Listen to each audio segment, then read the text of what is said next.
Hello everybody and welcome. In this video I'm going to show you how to change tips for your earbuds Philips.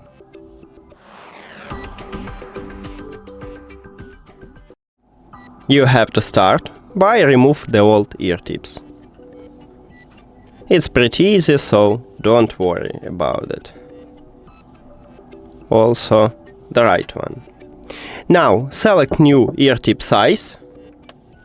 And after that, attach them. So I'm going with this one, and it's pretty easy also, so again, don't worry about it.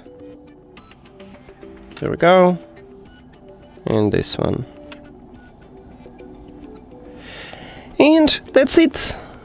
Thank you for watching this video. If you found it helpful, please consider subscribing to the channel and leave the like on the video. See you later!